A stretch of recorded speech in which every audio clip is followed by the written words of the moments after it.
Buenos días chicos, hoy día en la clase de biología vamos a ver la teoría celular. Nos dice el establecimiento de la teoría celular, que es en esencia, postula que todos los organismos vivientes estamos compuestos por células y productos celulares. Recordemos que la célula nos indica que es la mínima unidad de función de vida y que éstas cumplen una misma función dependiendo su nivel de organización y su nivel de tipo de especialización. Entonces tenemos, nos dice, muchas investigaciones iniciadas en el siglo XVII, con la invención del microscopio por los hermanos Johannes y Zacharias Jens en 1590. Entonces tenemos en 1590 la invención del microscopio, en 1655 Robert Hooke analizando el corcho, las celdillas, ve la textura y le emplea el nombre de células a estas celdillas. En 1684 Anton van Leeuwenhoek, el descubrimiento de las bacterias y los protozoos o protozoarios. En 1831 Robert Brown descubre el núcleo celular. En 1835 Félix Dujardin reconoce el protoplasma como materia viva. En 1838 Matthias Schleiden, las plantas están compuestas por células. Y Theodor Schwann en 1831 los animales, botánica y zoología. Entonces, así el botánico es Leiden y el zoólogo es Schwann formulan la teoría celular donde concluyen que los cuerpos de las plantas y animales están formados por células. Hasta este concepto de células en el siglo XIX se transformó en una masa de protoplasma, que también se llama citoplasma, limitado por una membrana celular y que posee un núcleo. En 1855, Rudolf Virchow amplió la teoría celular al expresar su famoso aforismo omnicélulas es lo que significa que todas las células se originan de células preexistentes. Entonces acá recordemos que en 1774 se descubre el oxígeno y en 1779 se descubre la fotosíntesis de las plantas. Ahora, en 1000 se significa que se descubre el oxígeno como objeto de estudio, la molécula. Entonces tenemos acá, en 1880 Fleming descubre la mitosis, donde las células aseguran la continuidad entre una generación y otra, que significa que la mitosis es el proceso de división celular, en el cual una célula va a generar dos células hijas. Ese es el proceso de la mitosis. Y la mitosis es un proceso reduccional. Una célula diploide va a dar dos células hijas haploides, que eso lo vamos a ver más adelante. En 1880, August Weismann, todas las células que viven actualmente remontan a los tiempos más antiguos. En 1890, Waldeyer descubre la división de los cromosomas. Y en finales del siglo XIX, el óvulo y el espermatozoide se forman por meiosis, por medio del cual el número de cromosomas de una especie se mantiene constante de una generación a otra.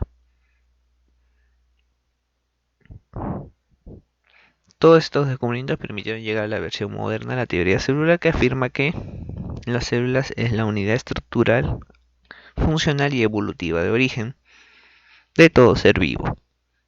Las propiedades de un organismo dado dependen de las de sus células individuales. Y las células se originan únicamente de otras células y su continuidad se mantiene a través de su material genético. La unidad más pequeña de la vida es la célula. Entonces, esta teoría celular es una de las teorías unificadoras más importantes en la biología, porque nos da a entender cómo es que la célula funciona, qué tipos de funciones cumple cada una y cómo se va originando, cómo tiene esta continuidad de división, en este caso de reproducción. Entonces vamos a ver, los tejidos nosotros sabemos que están formados por células y los tejidos, a su vez, conjunto de tejidos, forman los órganos y de los órganos forman los sistemas. Entonces vamos a ver acá un ejemplo. Por ejemplo, acá son células epiteliales formando el tejido epitelial. Las células epiteliales tienen formas cilíndricas, alargadas y hay bastantes tipos de células de epitelios.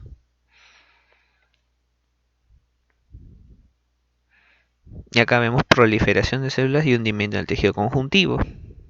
Acá vemos la lámina basal. La lámina basal es la superficie en la cual estas células van a estar juntas cumpliendo su función. Nosotros sabemos que las células del mismo tipo se van a reconocer en sí gracias al glucocáliz. El glucocáliz es aquel sistema de reconocimiento entre células de la misma función, el cual va a permitir que éstas estén en constante comunicación para cumplir la función.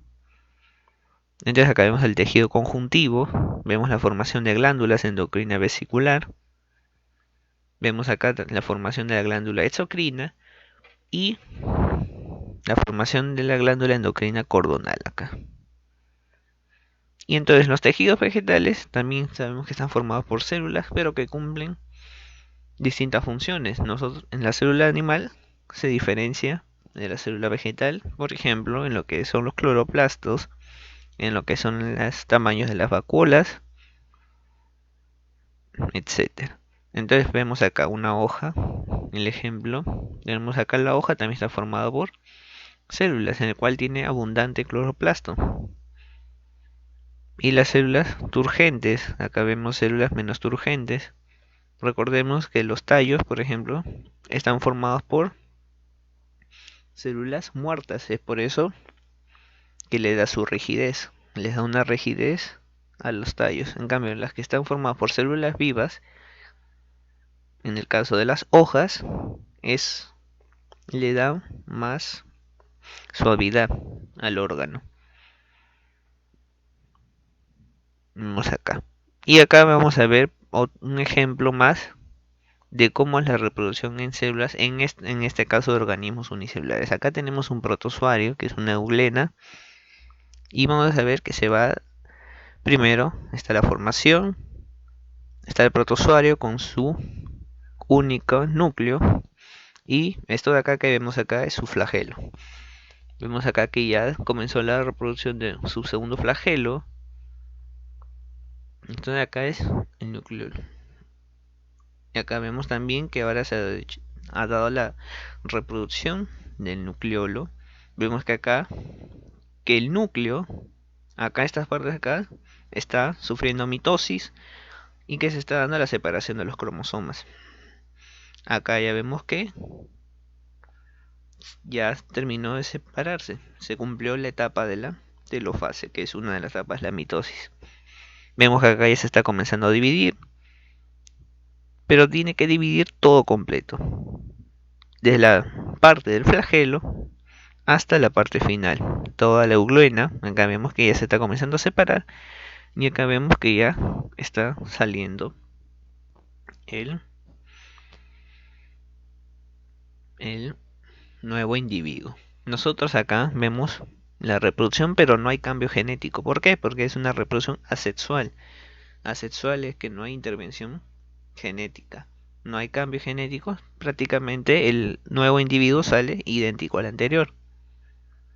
Recordemos, los tipos de reproducción es bipartición o fisión binaria, gemación, que es producción de yemas en el caso de las hidras. También vemos esporulación en el caso de algunas plantas que hacen reproducción asexual y esporulación múltiple en el caso de algunas bacterias. Entonces, tenemos acá que las células se originan de células ya preexistentes. Y claro, todo es igual, toda célula va a cumplir una etapa de vida. Cumple su etapa de vida y llega a morir, ya sea por apoptosis, que es programación de la célula, de la muerte celular, o también sea por fagocitosis debido a los lisosomas. Entonces espero que hayan podido entender la clase hoy día y nos vemos en la siguiente semana. Gracias.